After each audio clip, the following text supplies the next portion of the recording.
All right, I'd like to call this meeting of the West Southwest Milwaukee School Board to order. Suzette, would you please call the roll? Yes. Mrs. Carr. Here. Ms. Deal. Here. Mrs. Kaiser. Here. Mr. Burns. Present. Mr. Becker. Here. Mrs. Lee. Here. Mr. Sikich is joining on. Online. Here. President Lee. Here. All right, so today we have a workshop by the Financial Stability and Efficiency Workshop on a review and discussion of potential 2024 referendum. And Dr. Robbins, did you have anything to start? Yeah, sorry. Okay. Good evening, everyone. We are at a point in the history of our district where we have some decisions that we need to make. We need to make sound decisions that are in the best interest of students and student outcomes. We know that research shows that every student learns best in an environment that's conducive to learning. Our buildings are currently at an average age of 80 years old. And so we're at a point where some decisions need to be made in the very near future as to how we move forward in improving the infrastructure of our district to improve the overall outcomes. As we go through tonight, I want to front load that in your minds as we come to decisions and have some discussions and dialogue throughout this process.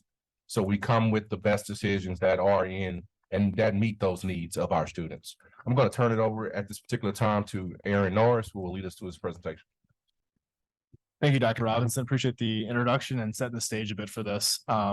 So as we kind of jump in here tonight, I want to just first point to the handout you have in front of you and everyone here with us. So this slide kind of shows both you and the public kind of what's incorporated in these handouts. So first, on the left side of your packet is a document that says facility priority by project.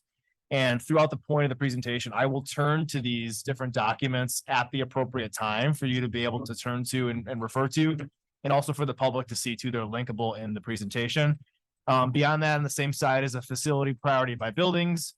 And then we also have behind that some of the staff salary analysis we've done across the region. On the right side, kind of moving linearly down the handout slide we have in front of you is a referendum history that goes back 23 years to show kind of the background in Wisconsin and history of referendums. Also results from the November 22 referendums across the state of Wisconsin. And then lastly, the financial analysis prepared by Baird Financial for you. So again, really nothing to do at this point with those, but they're pieces to turn to during the presentation. I'll point to those at a later time. Before we jump in, oh, go ahead. Do you want us to hold questions until the end? Yes, that'd be great. And we have planned tonight about 45 minutes of content and then hopefully about 45 minutes or as needed of questions at the end for myself, Dr. Stewart, Dr. Robinson, our team here to go in depth of different questions you may have. So, okay. So board members just write down, something, write that question down so you don't forget it. Yeah. And we're happy to go back in the presentation to analyze anything you'd like to. So before we jump in tonight, I want to give some introductions to the individuals we have here tonight and to kind of speak to the work that's been going on behind the scenes, really since June of 2023, but really well before that, if you can recall, and I'll hit this in the presentation, the work around our facilities, as Dr. Robinson outlined here, has really extended back over 2 years now. The facility master plan and the committee that was involved in coordination with the community, our staff, our parents, and the board really began in 2021. And so even though certainly the referendum that did not pass about 2 years ago was unsuccessful, it doesn't change the reality of our schools and our infrastructure, as Dr. Robinson referenced. So the conversation has continued to go on, even with the school consolidation we just experienced with 3 schools. It still continues to have to be a focal point of our work. So with that, I'll make some introductions here quick. Obviously, Steve Eichmann's here. He's a facilities manager for the district. If you could, individuals that the board doesn't know, please wave so they can get a face with a name here. Matt Wofford from Bray Architects is with us. Ryan Sands, Bray Architects. Mike Clark, Baird Financial.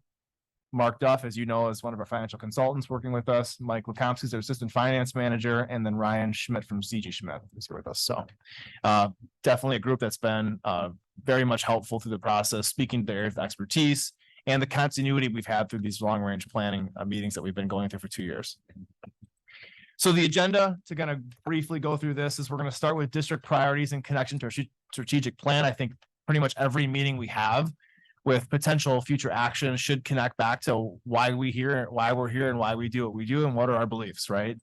Then really jumping into some district priorities, so long-term facility master planning, talking about staff salary, regional comparisons, discussing briefly technology and curriculum, diving through Wisconsin referendum history, talking through our school enrollment history and kind of where we're at and where the Roffers report said we'd be. Diving through and talking briefly on our financial analysis and summary of what some potential referendum questions could look like, what the tax impact might be for those questions. And then talking through our district's history on referendums, and then wrapping that up, Dr. Stewart will talk through a communication marketing timeline and then a community survey briefly. So to jump in here, district goals and priorities. So I want to just refer back to our last meeting on August 14th, and we talked through at length the code of conduct. And I think Ms. Carr brought up as a district and in a broader sense, we have non-negotiable priorities that we believe in wholeheartedly that have to be the center of our work. And I think an extension of that really gets grounded by our equity beliefs, our strategic plan, and our mission and values. But really beyond that, what are our district's priorities that we believe as an administration, that the school board believes at heart, and our staff believe are the areas of priority and need that we have to address? So I think based on my experience of working with everyone, these three areas, certainly the first two, have been a focal point of our work together collaboratively amongst those three parties: staff, the administration, and the school board. Facilities and grounds, no secret, our schools are old and need work. Our staff compensation has been an area of continued discussion and trying to become more competitive. And then areas of technology and curriculum are really, as you enter into student achievement, areas of 21st century development. We need to be on the fringe of giving our students experiences with technology as it becomes more and more robust, and the curriculum that we offer in our schools. So those to me, and I believe those are really the areas that we will and should continue to focus on. And I think an extension of that is really the investment in human capital, our people.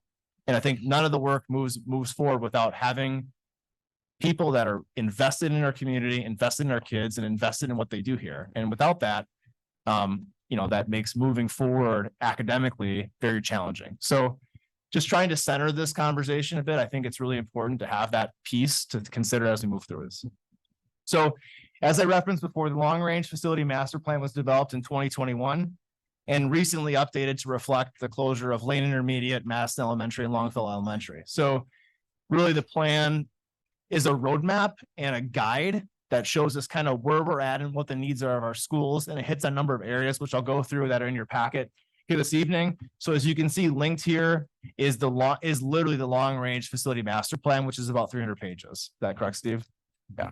So very, very detailed, very robust document that outlines everything. But what we've done, obviously, through the pandemic, inflation has been an area that's been continuing to rise. And so what we did is we put together a document, which I'll refer to in a minute here, that shows kind of what changes have happened with inflation to impact the costs of those CIP needs over the past few years. So we'll jump to that in a second here.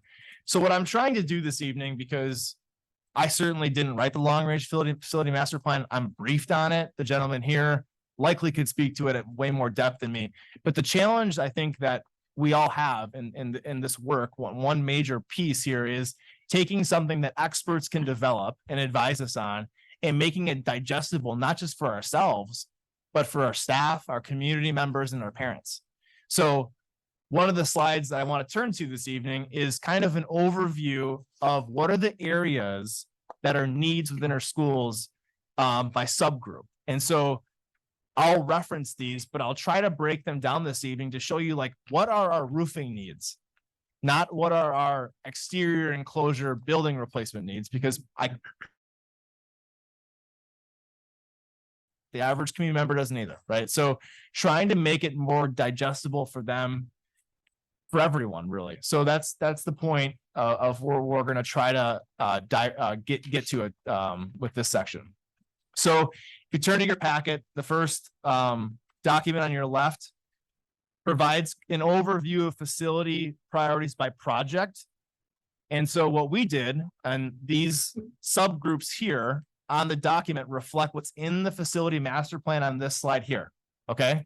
But on the slide, the next slide, we broke that down to be more digestible, as I just mentioned. So what we did is we started with by project to show you what are our needs that people can understand.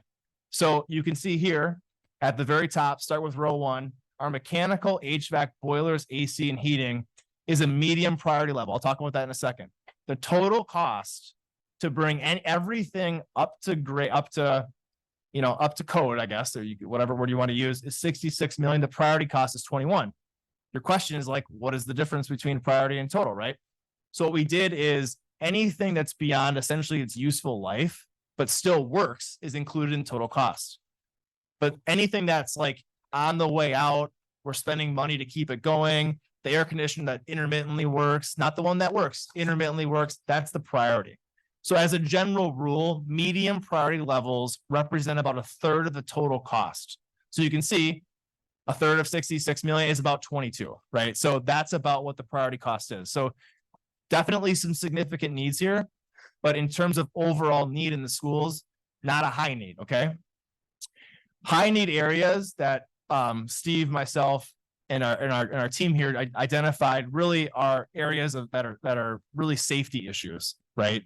So hazardous material and management removal, that's a high need area, about 17 million total cost. In our opinion, that's a high priority.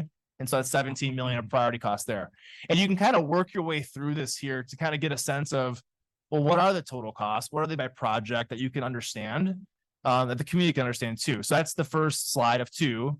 The second slide of 2 goes through other areas such as roofing, plumbing, interior upgrades, doors, things like that. And so you can see a total cost of about 275 million and a priority cost of 111 million. Okay. We'll just keep going here. Then what we did to the next document in your packet on the left is the priorities by school. So same structure again. We took the total cost and the priority cost. So essentially slide 8 and 9 refer to the projects. And then you can start to assign projects by school based upon the facility master plan to get a sense of which schools need the most work, right? So you can start at the top and go Hoover Elementary has about $20 million in need. Of the priorities that we've established, about 8 of that is a priority, right? So about a third, a little bit more than a third there. And you can start to get a sense of which schools need the most work based upon the ratio of total versus priority, right? So, but you can see the 111 million is the same number because it's just a different way to demonstrate the data by school, right? So what I tried to do, Steve and I went through and said, well, what are like some hypothetical, just high level, like if you had $50 million, what could you actually get done? So we put together just some different plans that could work. And again, these are just hypothetical. But the first option Steve and I put together is what if we address all the safety needs that were identified in the long range master plan? Okay. Hazardous waste materials, safety, ADA compliance, fire protection systems. That's going to be all your bathrooms upgraded. When you open the bathrooms up, they have asbestos, hence item 1, hazardous material removal. That's going to be about $48 million to do all the district-wide schools to do that, right? That's an option, okay? A different option might be, and these are interchangeable. You can take 1 and 3 and make them into 4, right? You can do anything you want with this. But another one might be if you wanted to touch every school, right? So this would be, all the schools getting mechanical upgrades, HVAC, AC, electrical systems at the elementary upgraded, plumbing at H level upgrade. That'd be a 52 million, right? So you get a sense of like, how far can this take you? What can you get done? The discussion around what we do is a later discussion, but it just gives you a sense of different ideas, right? Facility project scope 3, this is more of a question tiered towards elementary, right? So taking care of all the facility needs at elementary, gets you the priority costs around 54 million. So it wouldn't be everything, but it'd be the priorities, right? So to get a sense of kind of what that could do there. And then again, just another way to demonstrate this. So scope 4 is kind of windows exterior, ADA upgrades, bathrooms, mechanical HVAC. So just to give you a sense of what this might mean, to start to get down that road of, well, what actually could you do with that, right? And then lastly, this is more of a secondary option of all of our secondary schools, right? So 57 million there. Okay, so that is all for the facility piece. So now we're going to shift into priority 2, which is staff compensation. So one of the questions that I'd received from the board a number of times, my committee's asked, and we've been working, Mike and I, a lot with the team at Baird to put together this analysis on staff compensations. And the one thing I want to say about that, the reason why this takes, it's bigger than just getting averages, is because each district has a different average age of teacher. And what I mean by that is each district, the average teacher years of service might be 10. The next district might be 8. The next district might be 22. So if a district that has an average teacher years of service 22 years, their average salaries are going to be higher than a district with an average years of service of 4. So you really can't compare that. You have to compare apples to apples. So Mike and I did just that. We went and said, what is the average first year teacher salary across the whole region? So if you look on your sheet here, and it's demonstrated on this slide, you can see each district's first year salary. And as a side note, this is from 22-23. So as a district, we made the decision this year for 23-24 that whatever we gave for all staff, we were going to increase our starting teacher salary by. So we actually, assuming, again, this is an assumption, assuming that not every district increased theirs, we should be more competitive here. That's an assumption. We won't know until we get the data back, right? But as of 22-23, our first year salary is about just under 6% lower than the average. And that's this average across all these schools, okay? The same assumptions, the same process was held true for the 5-year. Now, the one thing I can tell you about the 5th year teacher is whatever increase that West Bend gave, the 5th year teacher got too. So I know that across the region, if you remove outliers, Milwaukee and Tosa, the average increase for 23-24 was about 4.2%. So we did about 0.8% better. So I would expect at the end of next year to look at this and be about 4.5-ish below the average still, because we did a little better, right? So that's good news, positive, but certainly 4.5% is a significant amount of money to people, right? Year 10, we're a little bit further behind. And one of the questions I think was asked previously is that in our current comp model, which is only a few years old, if you exercise that over 30 years, we will be competitive at this area because it's compounding. Retention, 200, 400, 600, right? Assuming we give marginal CPIs as competitive. In 20 years, using our current comp model, we'll be competitive here. The problem is we're not going to keep anyone in year 1 and year 5 or by year 5. So it's, if we got them to year 10, that's great. And they'll stay. You got to get them to year 10, right? That's the challenge. So, unfortunately in year 5 on the screen here, and again, our current model isn't going to fix this issue. And that's why it gets extrapolated and compounded by 6, 7, and 8, because we haven't had 10 years of the model to work through. So unfortunately, you just can't wait. So that's kind of that information there. And then year 15, again, it's a little bit bigger. Mike and I did expand that to year 20, and that 7% ish held true. So we didn't, for redundancy, didn't include past that. Okay, the last priority need we included was technology and curriculum. So just to kind of expand on what I've already said, you know, technology obviously is going to become more and more needed in the classroom to keep kids up to speed with, you know, future jobs in the market and 21st century skills, whether that be, you know, the evolution from smart boards to whatever the new latest thing is. I'm not really well versed in that, but this is kind of an, I guess, at a glance, what our next 5 years looks like with curriculum adoptions. We put them in cycles as to not have it all come in 1 year, right? That would certainly not be good financial planning.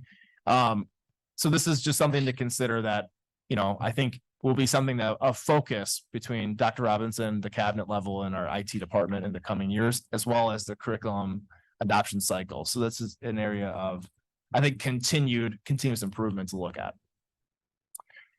Okay, so now we're going to shift into Wisconsin referendum type. So I know everyone here is very well versed, but for everyone that's not here, that's listening, there's really two types of questions that Wisconsin allows school districts to authorize to ask on a ballot. One is for debt purposes to go out to bond and to, for facility infrastructure projects to be able to ask a question that's tied to that. It's called a capital referendum. And it provides the authority to issue a certain amount of money in bond to pay for such capital project, right? So at rebuilding an addition on a school would be a capital project, right? The second question, excuse me, is called an operating question. Essentially, it allows districts, based upon the amount you ask for, to exceed the revenue limit to essentially, I guess, get more funds than you're allowable by the state for the reasons that you're asking for. So salary, benefits, essentially operating costs, insurance, I mentioned salary and benefits, utilities, maintenance, things like that. And so technology is included with that as well. So those are the two specific types of questions you can ask. And I believe you're held to 2 questions per year. I'm not sure if that's calendar or fiscal. Calendar year. So 2 questions per calendar year. The next couple slides, I want to start turning your direction towards kind of this page here, the right side of your packet. This gets into kind of aligning thought around when do districts strategically ask questions, right? And obviously this is one way to demonstrate this. And this is kind of a timeline, overview of when districts from a linear perspective ask questions, starting with 2019 and 2023. So you can see the bar graph starts to increase in certain years, right? And so it could be an anomaly. It definitely is not, but it could be. And so what we did is dove into some of the correlated thought around why are people asking questions at certain times of the year. So you can see on this graph, it shows in different shades kind of light gray and in dark gray. The failures are in dark gray and light gray is past. And then on the right, there's a key that shows you what types of questions were asked. So issuing debt, that's going to be the debt question, capital improvement, things like that. And then the ref operating questions, there's 2 different types of operating. There's a non-recurring, meaning for a set number of years. And there's a recurring referendum where you can exceed the revenue limit authority forever, essentially. And so you can see kind of the different types of questions that have been asked here. So what we did, we took that data and we broke that down into this one page that you have in front of you. And what we wanted to do is to, I guess, reaffirm the thinking that we already have had over the history of referendums asked in the state to align, like, why are districts asking questions at these set years? And so what I did is took this page and create a somewhat of a summary of the average passage rate of a referendum in these years dating back to 2016. So I went back and said in 2016, how many referendums were asked? How many passed? What was the passage rate? So you can see in 16 in blue, the presidential year, obviously, about 79% of the referendums passed. The next year, that same number in that year went from 79 to 62. The following year in the governor's race, it went up to 90, right? And I think as you look down, you can see it dip in every year where there's a non-major election. And at the very bottom, I summarized it over the, it's about a 6 to 8 year window. You can see that statistically, asking in a larger turnout election, you get across the whole state, right? About a 15 to 20% chance of an increase of a referendum passing, right? Now, obviously, there's other reasons like what you're asking for, what's the variables that happen if you pass that, things like that can certainly affect that. But statistically, assuming all those variables, this is just the facts. So trying to align other people's thinking to why those questions get asked at those times. And then what we did is this packet here, this is literally every question that got asked in November of 2022. And a couple things just to highlight. This is more of just information for the purposes of information. One, there really isn't, working with Baird and with Bray, there really isn't any correlation between how much you ask for and the success of a passage rate. That is not correlated. What is correlated is tax increase, because 26 million to a small community might not work, but $26 million to our community isn't as much as it is to a small district of 2 schools, right? That's why it's more about mill rate impact, total tax levy impact. So focusing on that, obviously there's correlation between successful referendums and not. So looking at this, what I do think is interesting, not to spend too much time on this here, is when you see districts that asked 2 questions and received 2 different results. I think it's interesting to turn to. So at the very bottom of the first page, and again, it's like trying to find thought and reason. Again, not sure of marketing, what happened, what they were looking to build, like just surface level. You know, Jefferson School District asked a question for 34 million, district-wide safety, security, and facility improvements. They also, that same ballot, they asked a question for $8 million on construction and equipment for athletics. You know, the issuing debt for security, safety, and facility passed. The same people overwhelmingly did not believe that the athletic complex was needed, right? So there are things to learn here because that was the same people voting yes and voting no, right? So just interesting things to think about. Fort Atkinson had one on the same page. Other districts, you know, it was the same ticket, right? It's very odd in elections for that to happen. So just when it does happen, I think it's interesting to review. So keep going here. So the next section of the presentation, I want to talk about enrollment. And obviously we have been through a history of large declining enrollment. A lot of this is, you know, going back to 2013, 14, part of the large decline in enrollment. I don't want this to be misleading because going back 10 years, people forget a lot in 10 years, right? So 10 years ago, 2 things happened. One, the board shifted policy around open enrollment. So a lot of the students that we had previously taken prior to the majority of the board members here today being on the board was anyone that applied could come, right? We have since shifted that practice to be a set seat limit. We need 37 teachers. Within 37 teachers, how many kids can we take within that without adding a 38th teacher? That's our practice. So a lot of this decline, I wouldn't say a lot, a portion of this is because we don't take everyone, right? We have seat limits. And so that is certainly part of it. It is just generally true that across the state and here in West Allis, West Milwaukee, that we have less kids. And so this is partially that too. And I'll show you that in a second, but you can see, and I want to turn to like really 2021 through today, is the majority of the regression line is done. We will still continue to see enrollment decline. We have about 4 more years left of that. And I'll show that in a second to better show you kind of where that will end generally. But generally, the enrollment decline should be steady around 80, 90 kids a year until the high school kids are done. And so we'll turn to that here in a second. The next 2 slides, I want to just speak to the department's work and the ability to be able to project that. I can't speak highly enough of the team's ability to do that from a district's financial perspective. Certainly Mike or Mark could speak to this as well. Being able to project enrollment accurately is the best way for us to have a balanced budget. Because if we know set expenses and set revenue, and we can budget and plan for that within reason, it's the best way for us to keep our finances intact and be able to use the dollars and maximize them for district priorities that we already talked about. Now, if we project enrollment and it comes in way less, we've overstaffed our schools.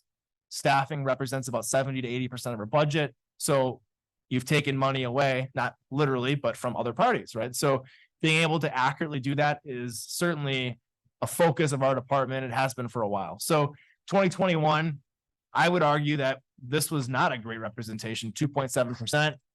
The reality was we were coming out of COVID. We were making assumptions around how many kids would come back. We were a little bit off. 22-23, we projected 72-39. We actually had 73-02. We were within 1%. That's as good as we can probably get it. I think that's great. That's great results. So to speak to the work that we can predict this reasonably is very important for future finance and, you know, stability and efficiency, I think.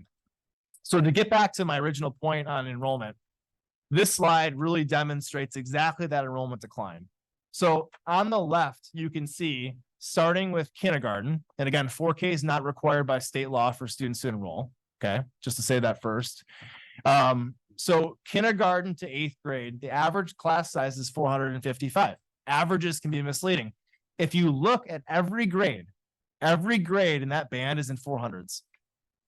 So it is reasonable to say over the course of, what is that, 8 or 9 grades, that our average class size is probably going to be in the upper 400s until something else that statistically would disrupt that happens. In the high school, they're all in the 600s. So you can start to see when that enrollment decline is really going to level out and be, minimally changed from year to year.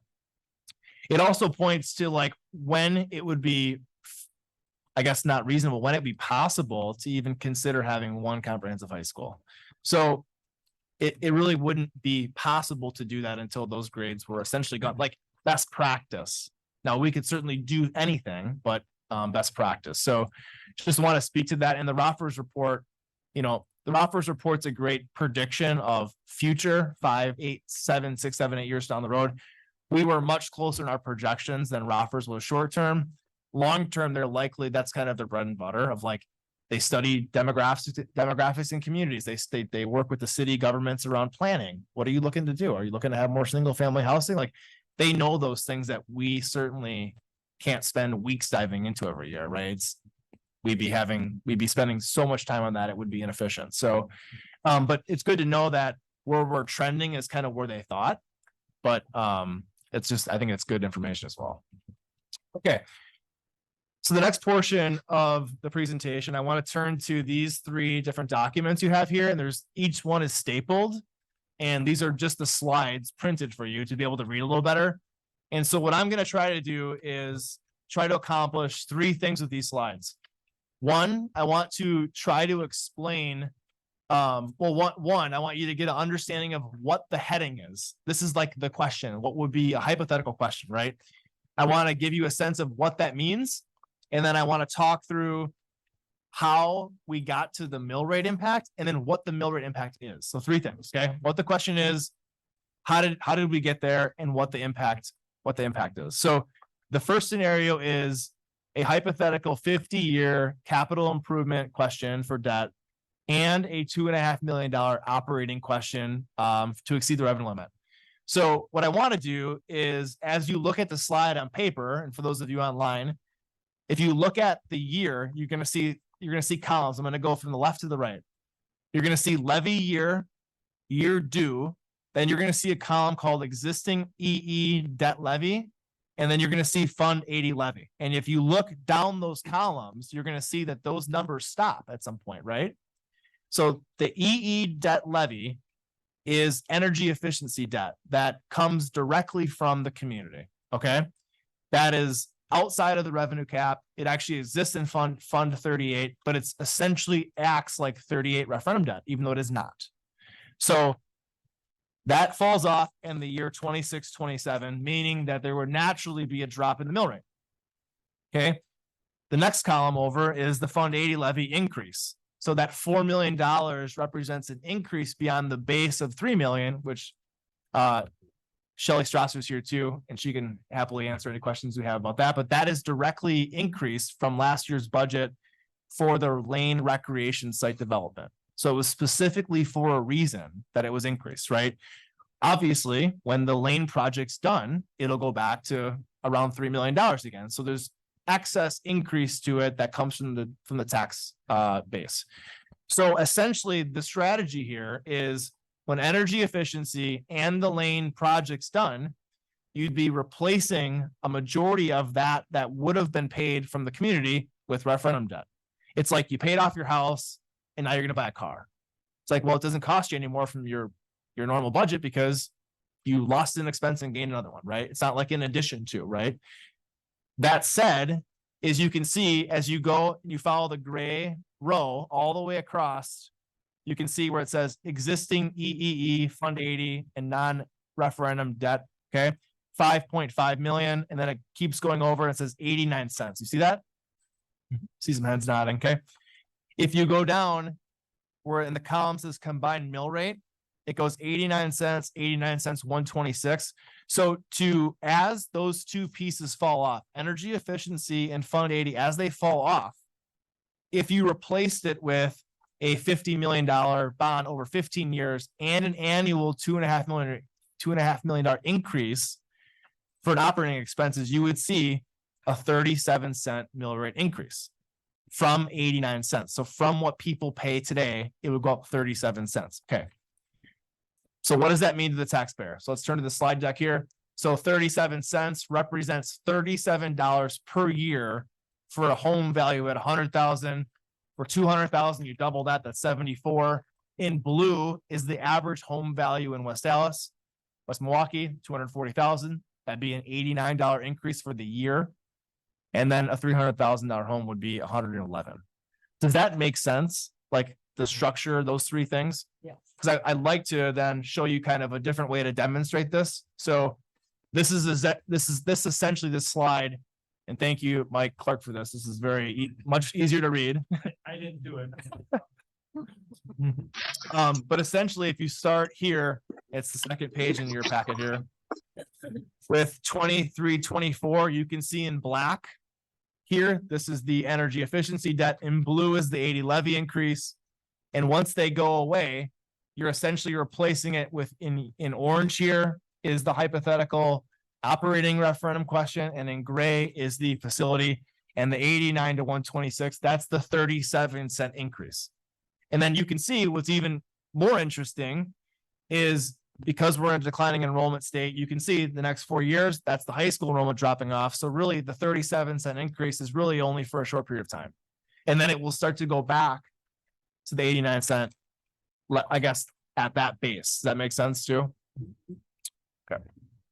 So we'll go a little quicker through the next two, just to give you a sense of, well, what happens if you ask for a little more? What would that do to the mill rate? What would that do to the tax levy? And so the same process is held true. This time, this scenario shows a $50 million facility question again. And this time, instead of a $2.5 million operating question, it's now 4 million. Okay.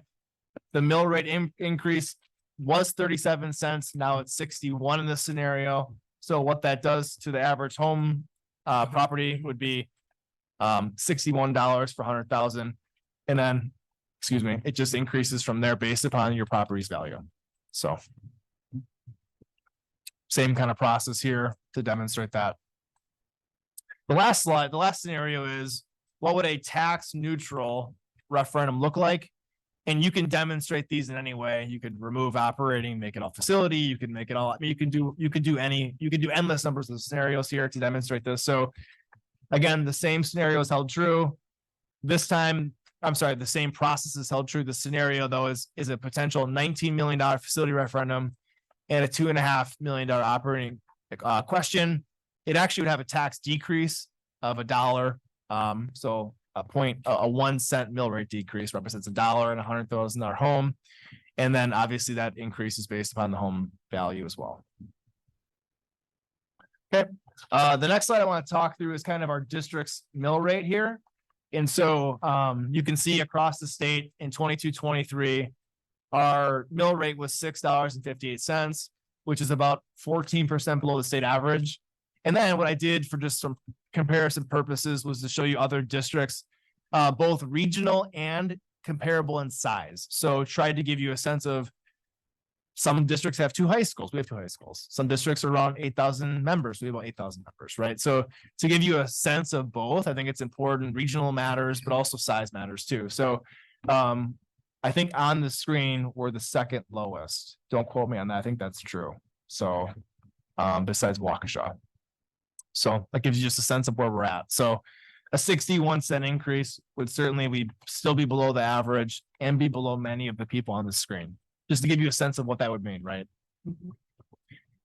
This slide I want to spend some time on because I do think I've heard, I think it's important to look at where we've come to get a sense of like where we're going a bit, right? And I think you don't really get a chance. I think Dr. Robinson's mentioned this in back to school leadership meetings and with staff is you don't really know who you are until you look back at where you've come. So this is like where we've been with referendums. And I think 2 pieces.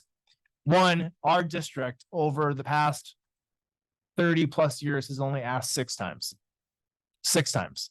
That is, and I'd ask the gentlemen here that are more experts to clarify where that lands among other districts. I'm sure it's significantly below. I'm sure it is. They can speak to that. Not to put you on the spot, Matt, but that's the question I should ask before. But what I do want to turn to is a couple of things. So one of the things that I was asked, or a comment that was made, is that this community will never support a referendum. I fundamentally disagree with that. And I do so for a couple of reasons. One, in April of 17, we asked a question during what was considered a financial crisis. And we asked for money essentially to help us get through that crisis. And we asked for 12.5 million to help us get through that. And 44% of the community, given what had just happened, still decided that they felt like it was enough to support us. Like, that to me is something that we should not turn our head to. I think our community at large does support the work we do.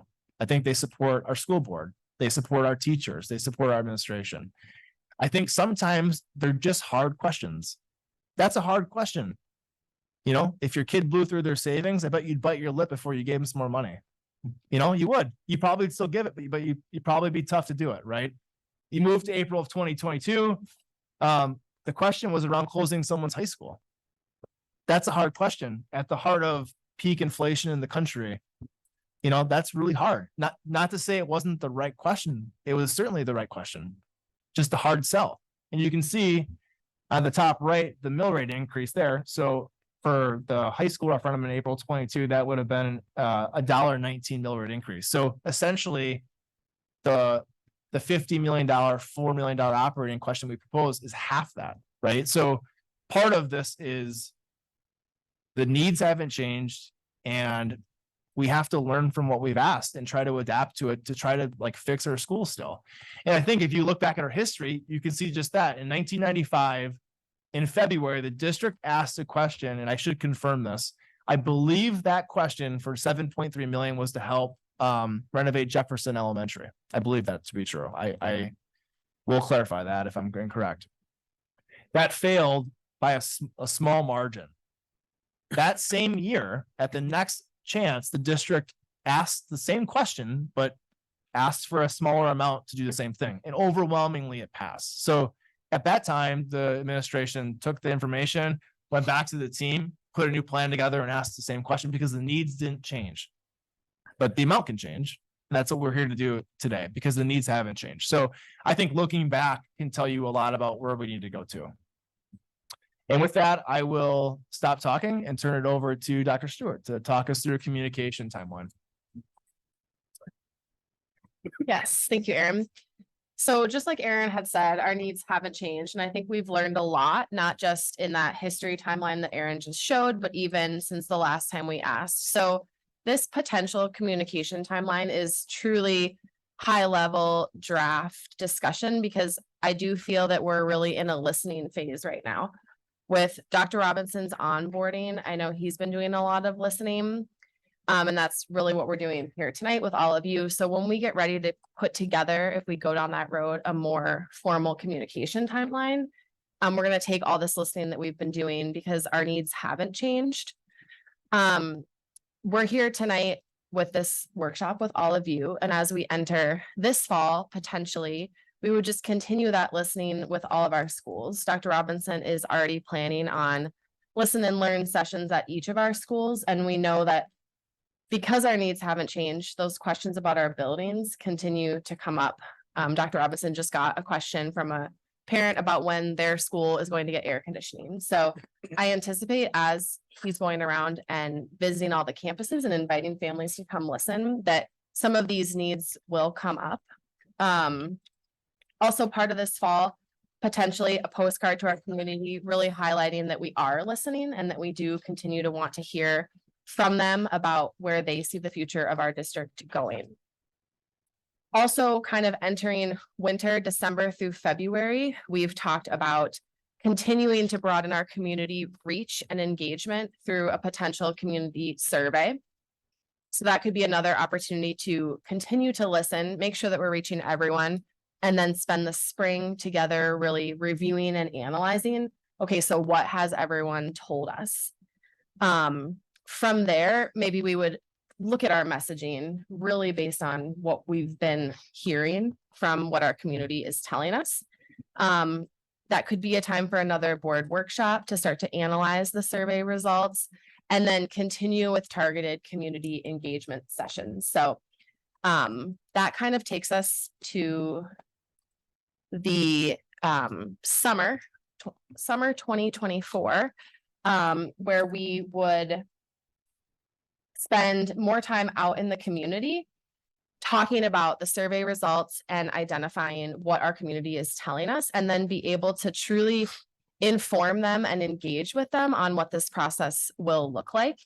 That would bring us to summer, wrapping up summer with information, community campaigns, communication campaigns, and really being out there and being able to answer their questions about what this would look like for them, with a possible November 24 referendum question. So just to kind of wrap this up, we're almost right on time, which is great. I'm never on time, so it's good to hear. I told Kristen it wasn't 60 slides and it would be quick, and she's very proud of me, so I'm happy to feel good about that.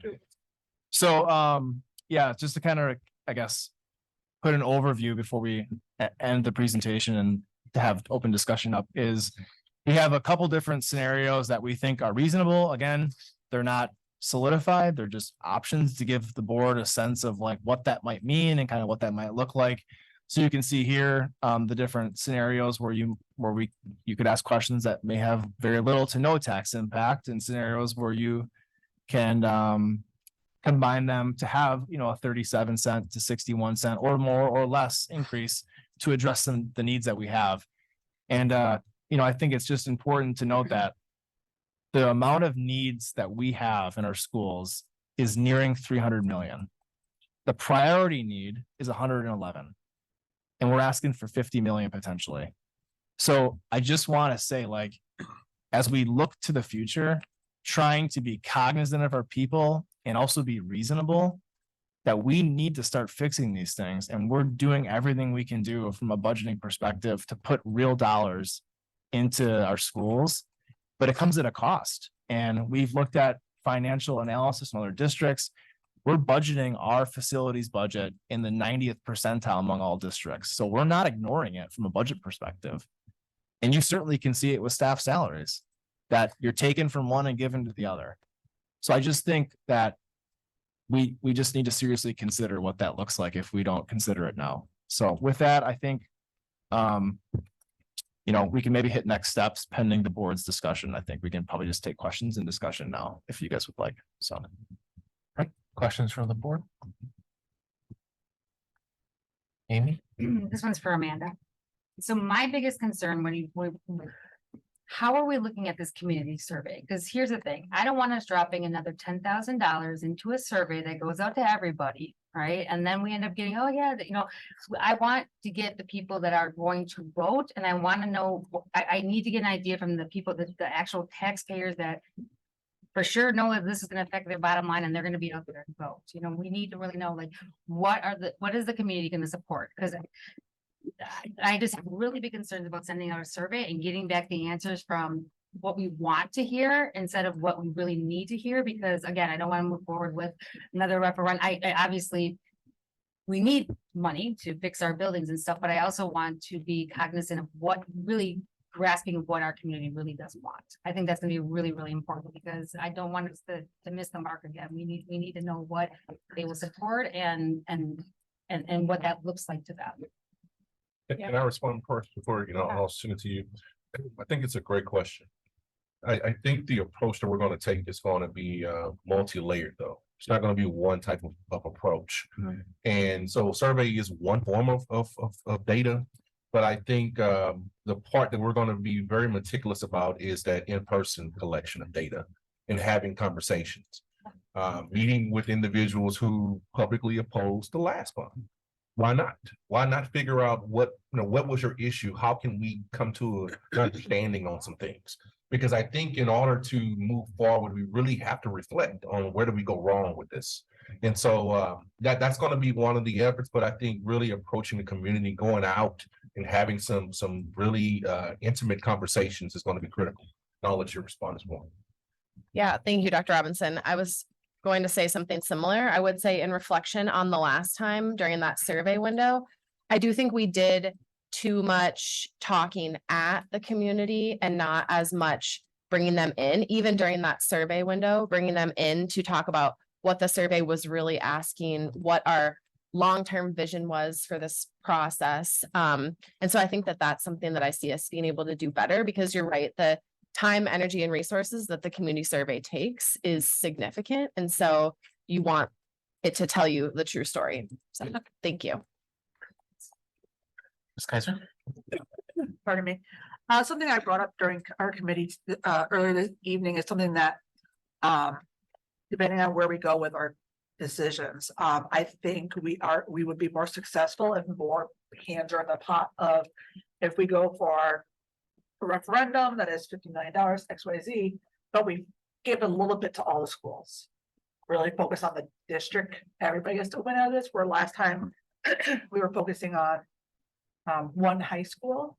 Well, the elementary kids today is so untangible, especially for people with only young families at that point. We really hit hard on the central families, like, you know, who are there already, who have had the experience. So something that I want to make sure we are paying attention to when we make our decisions is how many people are we touching? As if it's all of our tax dollars, you know, all of us here pay into the same pot. That I would like to know, like, oh, my daughter's Central is also getting this, and my son at FLW will also get this. So it's just something for us to keep in our minds as we go forward. So if I could respond before Aaron does, I think in preparation for tonight, one of the things that I asked the team was how are we being equitable Yes. in our approach, and that's why Aaron was very meticulous about front loading the district priorities.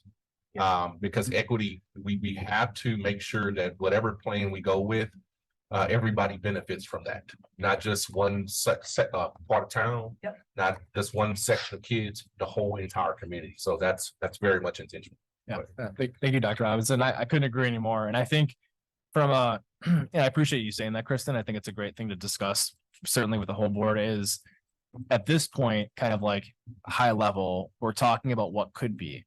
Right. And I think what might happen is if you kind of turn back to Dr. Stewart's slide here in October, you can see here at the bottom left, board workshop October timeline. So at that point, as she alluded to, we'd come back with some more concrete plans for communication, but also bring options. Right. And the thinking would be, we would, as a team, kind of narrow them down, maybe 4 or 5, and then have a full workshop with you guys to maybe take, here's the 2 we like, we kind of want to blend them together. And then we go to the community with those 2 or 3 or 1 or 2, whatever that looks like from your guys' end, to try to like get them to like craft out what that might look like as well. So there's certainly a process to that. And I think it is involving everyone. Absolutely. So. I have a bunch of questions, but Kristen's question actually just brought a new one that I just added to the list. Because I completely agree. However, we talked about declining enrollment, and we talked about the fact that in a number of years, that's going to impact our high school population. We still have a high school question hanging over our head that at some point is going to need to be addressed.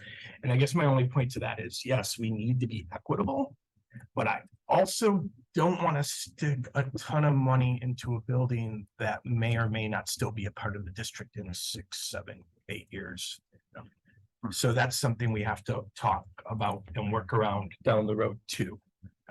So that's more, I guess, not really a question, just an observation to that. And just one point to make, and I couldn't agree, Mr. Keller. One of the pieces about this question is its infrastructure. So I think it's everything that all of us have to do in our own homes. It's not to build a shiny new gym. It's like, we need new roofs. Central needs heat. We need to patch concrete. We need new parking lots. We need ADA compliance. We need safety systems. So it's like, even though I agree, we wouldn't spend a ton of money in schools that, you know, all at once, we still have to fix those things. Yep. So I think it's reasonable that people would understand that too. So, yeah. Ms. Lee? Well, mine too is not so much a question as just a statement or whatnot. Just because I think back to when I was actually running for school board and sitting, I don't know if Joe might remember, during when we met with the teachers, the Q&A session. And I think a lot of it, as far as just whatever option you choose, getting it to pass, is the transparency.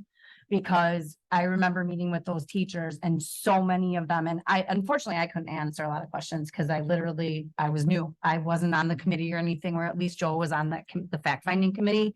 So I couldn't answer those questions, but there were so many questions that were asked that any one of the three gentlemen could answer that I was with. And the looks on teachers' faces when they went, "Oh, I didn't know that." There was so much information about that referendum that I don't think reached people, whether it wasn't really put out there, they didn't know where to find it or whatever it was. And so I just remember the people coming to me and asking me questions as I was running. And I'm like, I can't answer it, but I think transparency is huge. And that's what a lot of people said is there was so much they didn't get or didn't understand or whatever that whatever we decide to do, I think we like the focus groups and things like that. I mean, the more we can do, the better. To let people know why and what, and the prioritizing involved in how we came up with these numbers is huge, because even as I myself sat and talked with people, again, minimal knowledge of everything else.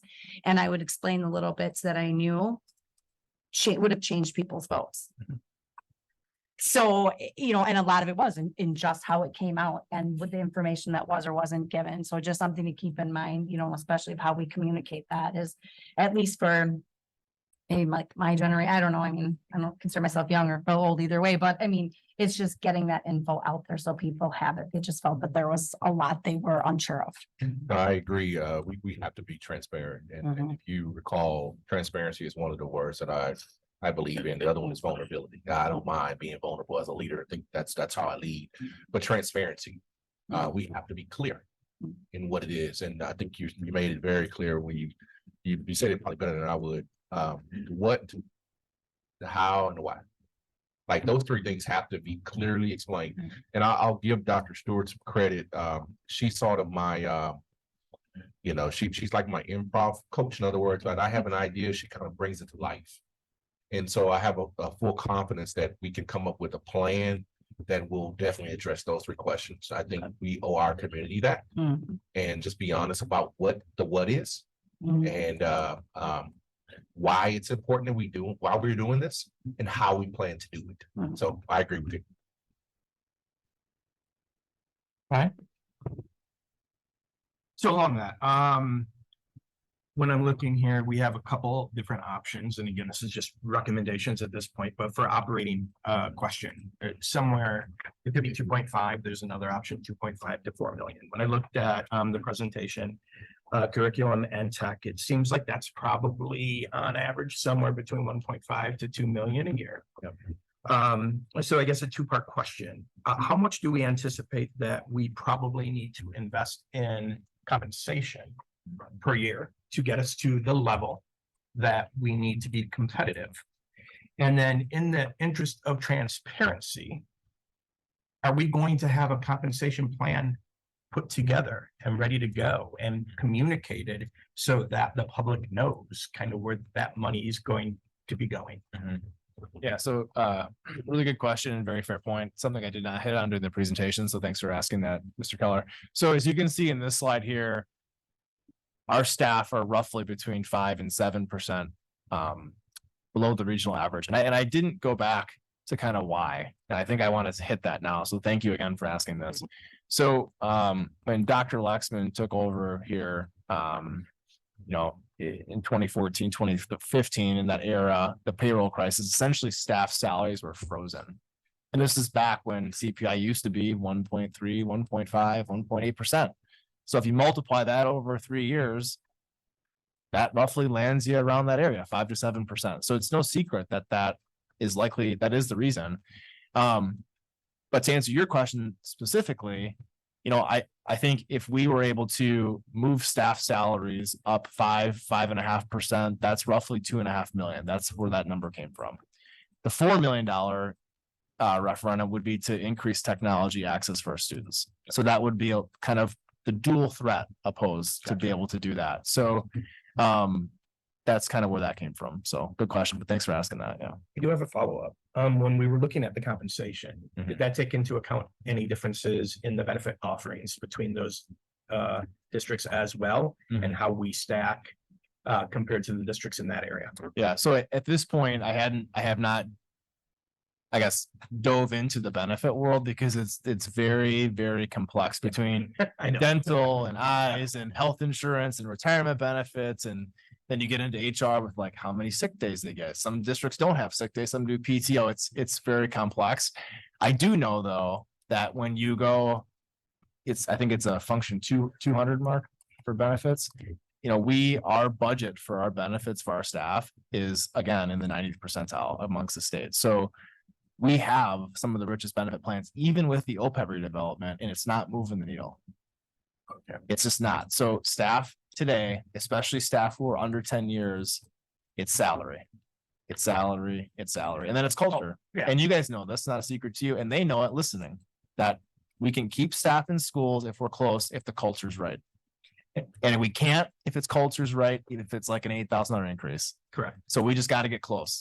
And the reason I ask that is I understand all of that. We're going to have to educate around that a lot because there's going to be people who say, well, wait a minute, you offer really good benefits. Yeah. You shouldn't have to increase the salary that much.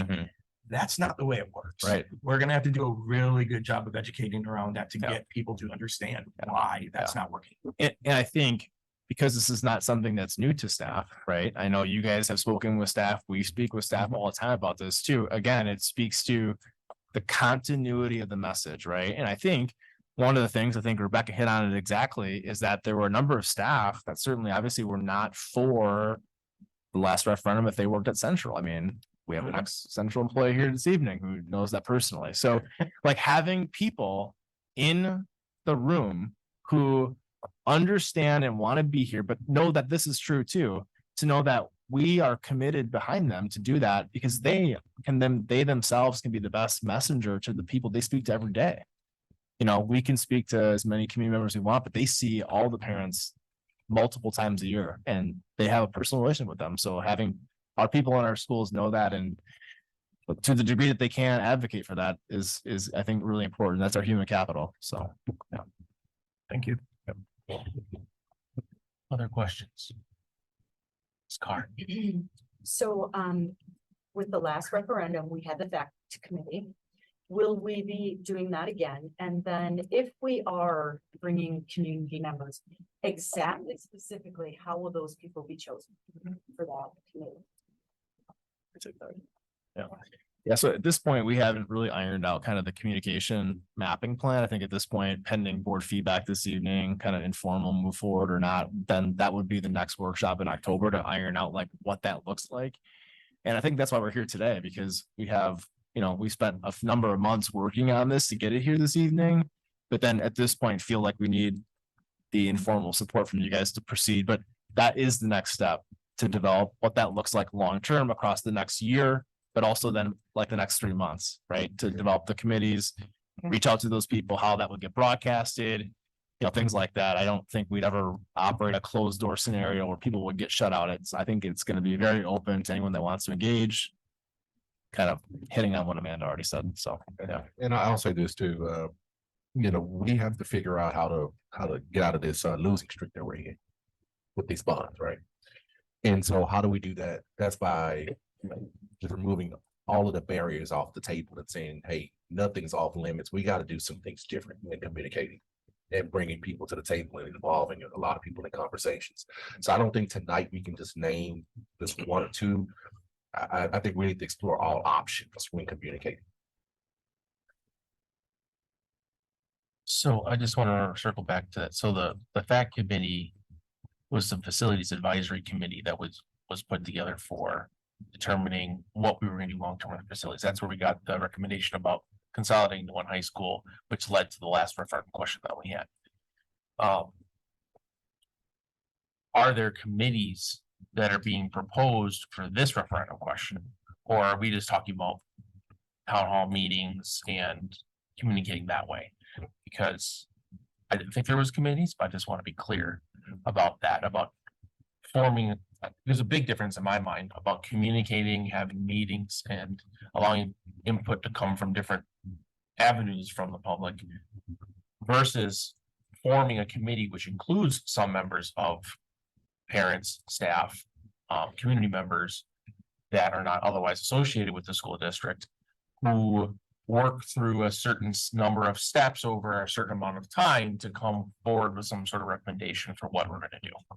So what are we talking about here? Because I think from what Jane asked, there's a different question kind of than what the response was, because that one's communication and one is this committee is gonna drive what we're gonna come up with.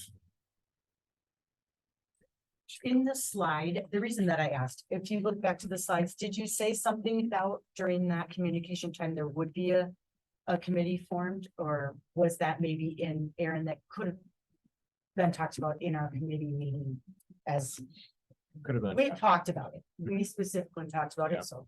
I think Is it some of part of the, that? yeah, before Dr. Stewart goes, I think some of the ongoing discussions around are the methods of communication with people. So if it's more options of people coming in and having more back and forth conversation, as Dr. Stewart alluded to get to know what they want out of the schools, why they are in support or not in support, and trying to break down those barriers. However that looks, that's the question at this point. I don't think, to your question, Mr. Lee, that we've discussed having a full-blown committee for recommendation. Certainly that these groups for two-way communication might help drive community survey questions. Mhm. We want to get some more feedback. Who better to let us craft those than with the community? So like, certainly open to that. I don't, at this Yeah, point. and I think we have to be careful about a select group because somebody's gonna feel left out. Yeah. Somebody's not gonna be select. You know, That's So we have to be careful about that particular method. I think the more we do in public, we talked about transparency. The more we do in public, the more transparent we are. I was gonna say the exact same thing. There was a lot of resentment about people saying like, who was on this committee? Who Right. picked them? They just picked the people that they wanted. So that they could get the answer that they wanted. So I would say the more we can do, even if it's just an hour, a couple of times a month, come in, anybody come in, ask the questions you want. I think the more open we can be, the more frequent, the more repetitive. If we've got that message, if we're consistent, I think that's gonna be really much better received than the fact committee was. Yeah, and anyone come in and also like will go to you. Like I think that doing more at all of the schools, not just centrally located schools, could help more people to feel involved. So I echo what everyone said. I just want to follow up on that. I think one of the things that I had heard a couple of times is that there were people who didn't hear much of anything until very, very late in the game. So my only feedback is to communicate early, communicate often, make sure we're hitting everybody that is potentially going to be a voter in some way, shape, or form, and making sure that we're doing that again early so that they have time to come and ask those questions and to engage with us and to let us know what their thoughts are, so that they're not left, a day or a week before the election wondering, okay, I don't understand any of this. So that's my only feedback in terms of, I'm encouraged by some of the things I'm already hearing now. I think I've learned a lot from the last couple of attempts, and I'm looking forward to how that will modify what we do moving forward. I agree. Even the listening, learning sessions that we're starting next month. There's gonna be some dabble into that conversation as well. So that'll kind of kick it off a little bit. Not to conflate the two situations where we're trying to get our direction of the district and bond, but it will also allow us to start to collect some data in some areas of need. Let me see, Mr. Sikich. Mr. Sikich, do you have any questions? Mr. Sikich, he is good. I had a few things. First, for the question about, and this is, I know, more specific than we're looking at right now, but the air conditioning question has come up more and more often recently, as far as the schools that have it, the schools that don't, where they have it, how well it works. And so the numbers that we looked at tonight, is that only updating or repairing existing systems, or is that also adding air conditioning? Because there's several buildings that have nothing at all whatsoever, or only have it in the office area. Steve, do you mind answering that or not? We can come back to that once you have it too. So the answer to your question is it's looking at all the systems that we have in place, because some of them, you talked about, or somebody did about, we have systems in place, but how well do they work? Mhm. And so going through that entire long-range facility master plan, was what we looked at. Do we have it at all? And if we do have it, what condition is it in? And so when I went through and I created, and I'm trying to find the tab that I have for that, going through and looking at all the sites, it's a little over 37 million to either add air conditioning or update the air handling units that we have, whatever it may be. So, and that would be district wide, but not counting the 3 schools that have been consolidated. Right, okay.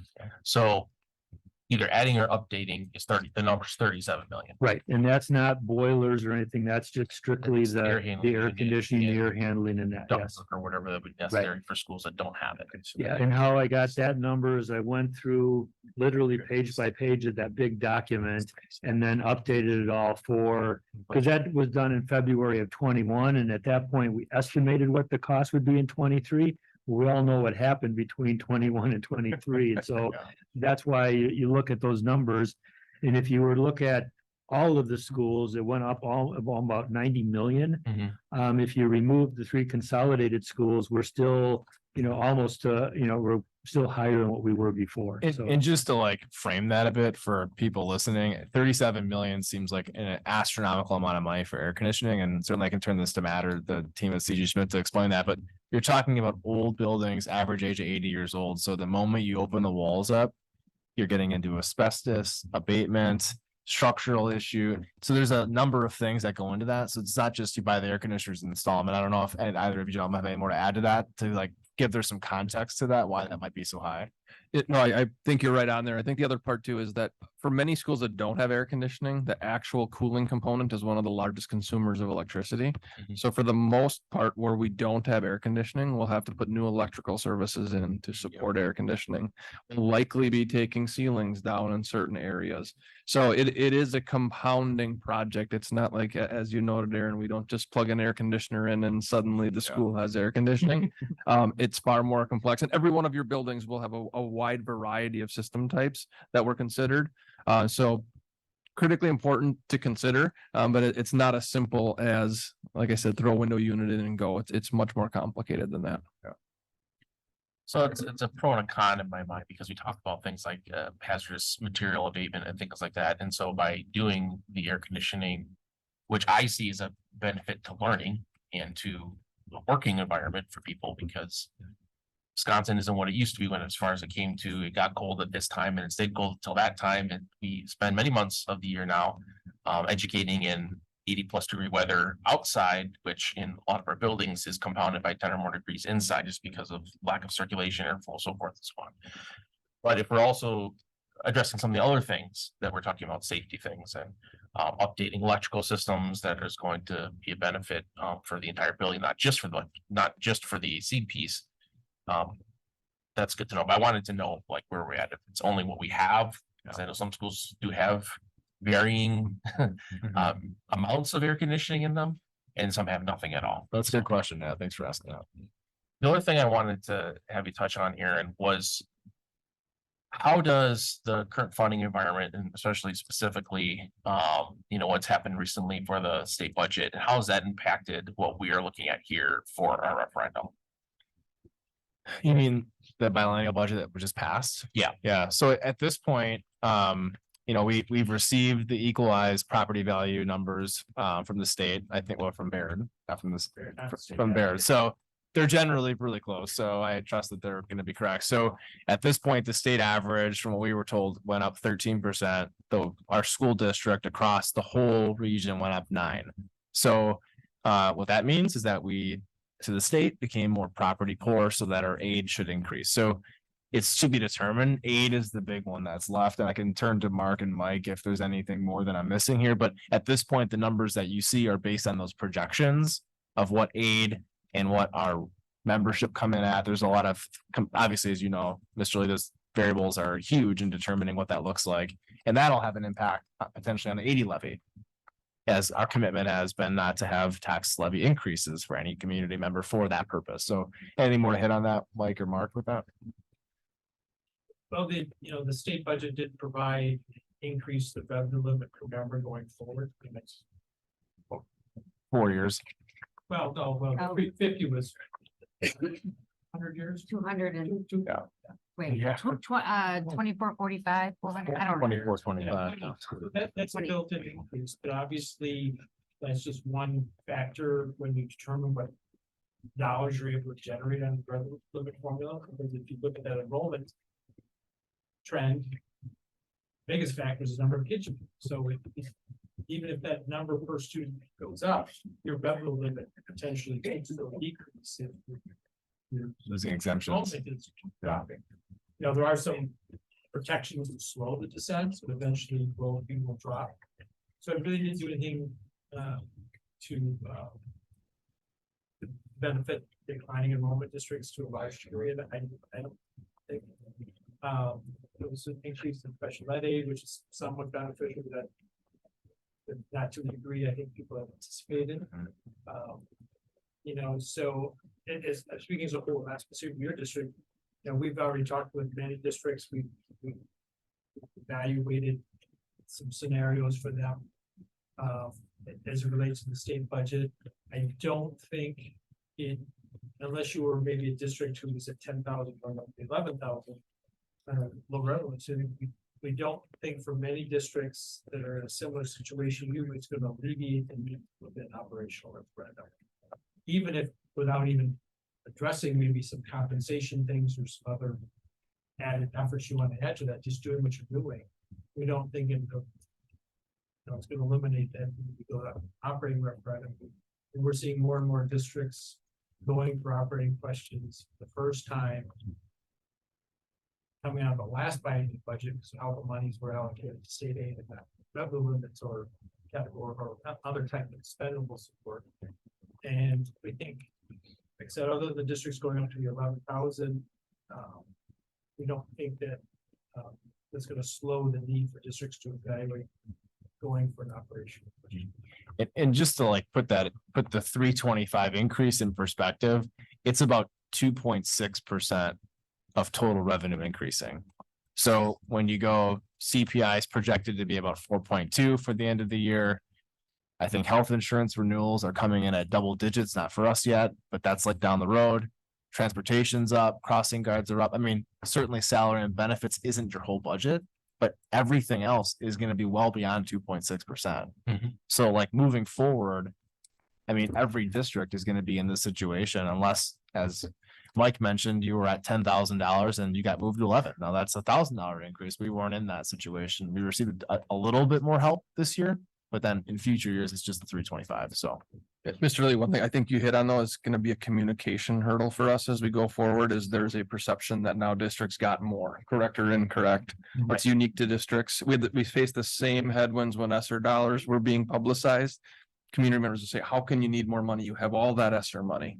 I think we'll probably face a similar challenge in the year ahead, not unique to West Dallas, but everywhere, because of the general headline of more school funding. So I think it's a great area that we should start strategizing around how we communicate. Yeah, and I think the piece around the inflationary piece is the key piece to that, because we're talking about 8%, 6%, looking over time, the what you did, Aaron, when we went through the budget process, I think is an important thing. And I know it's publicly available, but I'm not going to bring up, we're down this much per pupil, we got this much. Right. And this is why we need to be able to have more funds for our staff and what we're doing here, because we're down that much and we can't make it up magically, and unfortunately, it doesn't look like the state funding is going to change anytime soon, obviously not in the next 2 years. And so, we've gone as far as we can with what we've been given. And so now we have to ask to see if we can get more to continue having and increasing the level of opportunities we have for students in our community. And so I think that that piece is important, because I think there was a lot of hope about what we might be able to get, start trying to, I think no one thought we were gonna get the full amount, but a larger amount than was decided on, and that might have helped push things a little further out. Because people say, why do you need both? Why do you need an operational and? Well, we already were talking about the capital piece and we have been for a number of years. But now we have to talk about operational, not because we did anything wrong, not because we spent a bunch of money. We actually did the exact opposite of that. To allow us to get in a situation that puts us in a very good financial position. So that when we go to bond, the rates we can get will be lower. Than when we would have been doing it in 2017 when that first referendum failed. But we need to ensure that we can pay staff appropriately and keep the staff that we have so that we have consistency with our students, that we can increase the achievement that we have. These are all connections that need to be made. It's not just about paying somebody more, right? It's what does that mean to the education of the people in our community? And I think that's part of the communication piece that we should do it because that connection is what needs to be made for a lot of people. Oh, this is for the kids. It's not for the teachers that, well, for whatever reason, they don't think they need to get any more money. That teacher that's going to stay, that's going to help the kid that has that personal relationship, so they can succeed in their life. That's what we're trying to achieve here.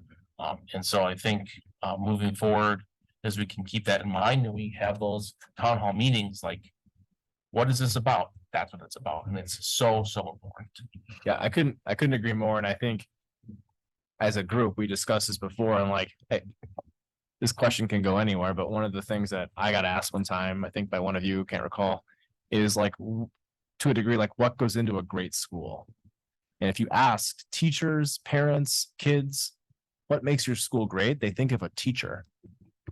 They think of a person. And so when you think back to what made your school great, you probably think of a person.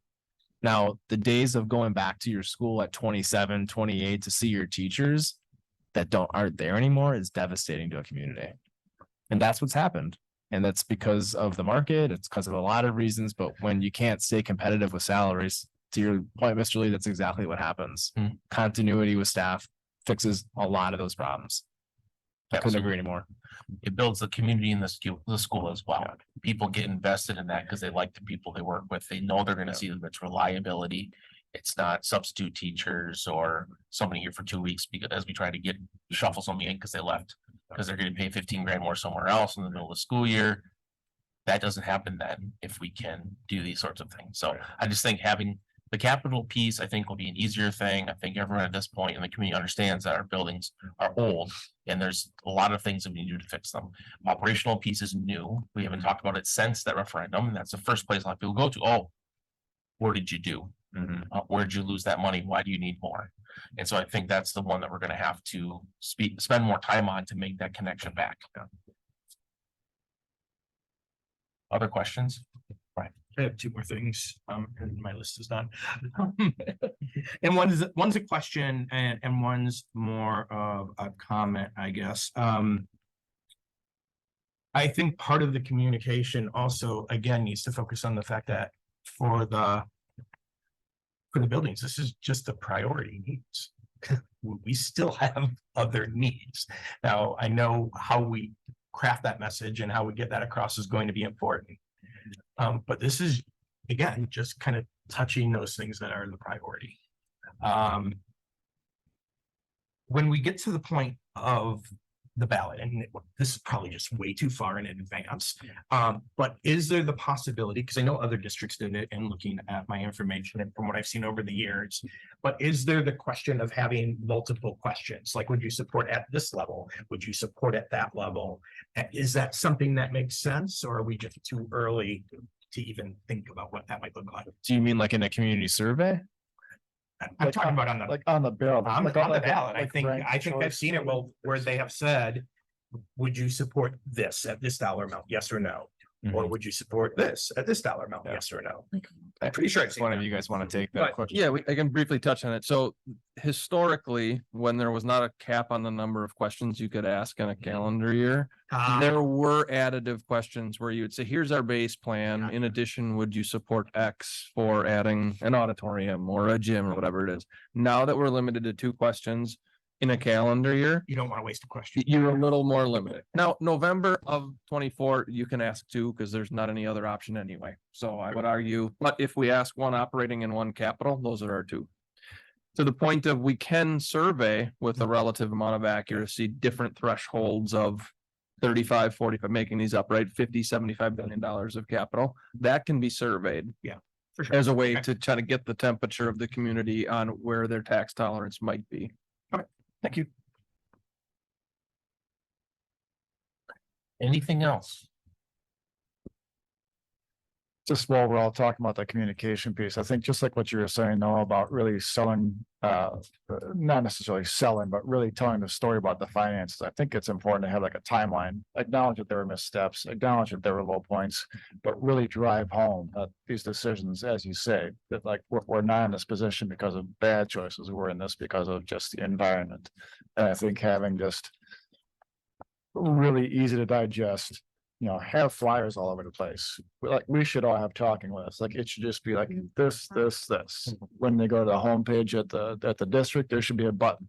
Here's the FAQs on the referendum, right here, big and bold. Make it really, really easy. It should just be a barrage of information. We should be swimming in information this time. Yeah, and we did have a referendum button last time, I do know, after we had it put up, but yes, and I think that, as we get further down the path, we'll definitely get more of that stuff fleshed out. But yeah, that, I think we have done a lot of communicating about the financial hardships and the things that we've come through and where we're at now. We did a lot of that in the last referendum.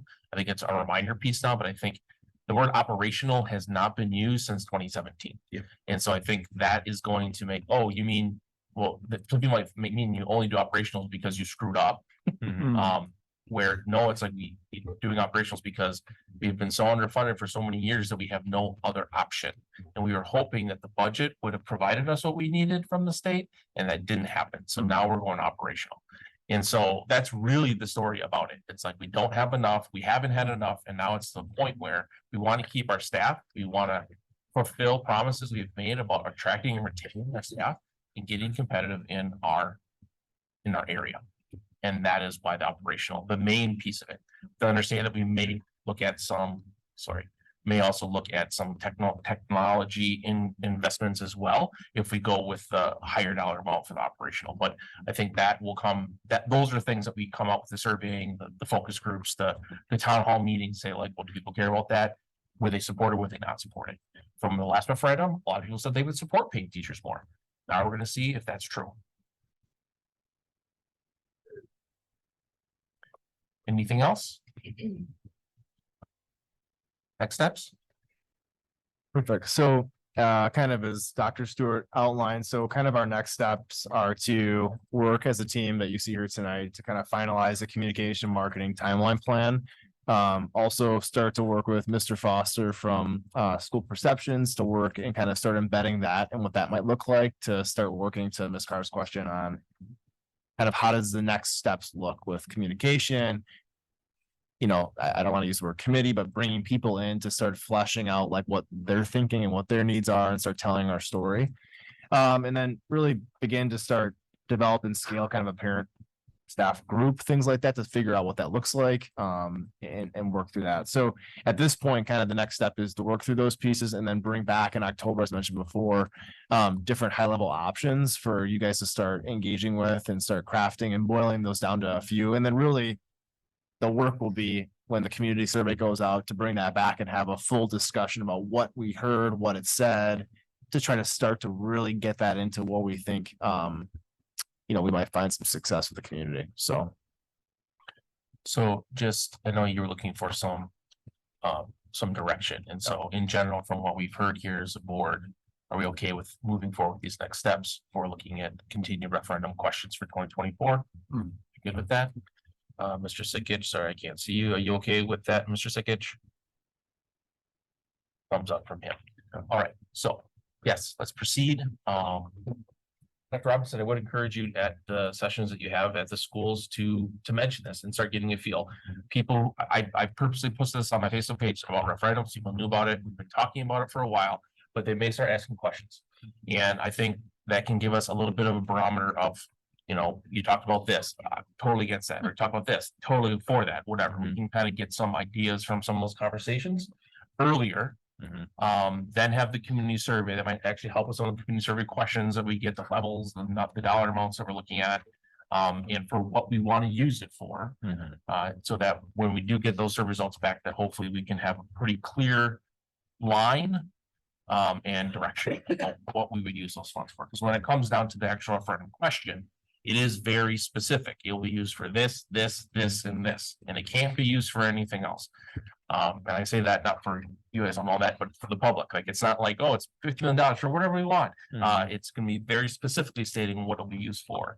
Same thing for operational funds. 2.5 million will be used for staff compensation using this formula. And then the other amount will be used for purchasing X, Y, and Z. Like, it's very, very specific. So I just don't want people who watch this to think that it's some sort of blank check that we can do whatever we want with. It is not. And we will be working through what that will be in these coming months. And part of those communication pieces we're doing will help us guide from the community what those things should be. I agree, and I will say this, during those listening, learning sessions, I would definitely invite, board members to come and participate.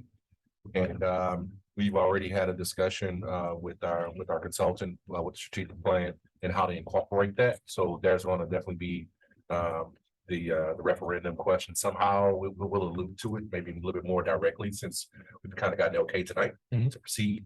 So we'll do that. But, you guys you're gonna be our spokesman as well. I want you to understand that we're gonna put our hard hats on, and we can look like we're ready to work, because we have to start doing some building around here. So I look forward to it.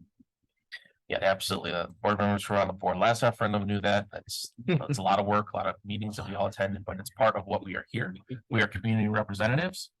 And as part of our job as board members to take the information that we get and try to put it into the community as best we can, bring back questions, concerns, so we can try to continue moving those things forward. So that will definitely be something that we all can look forward to in the next 9 to 12 months.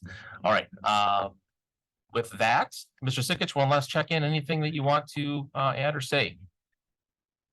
He's okay. All right. I don't want to leave him out. Mr. Sikich is convalescing at home. Hope you feel better soon, Jeff. All right. Well, with that, I'm sorry. Then move to adjourn. Okay.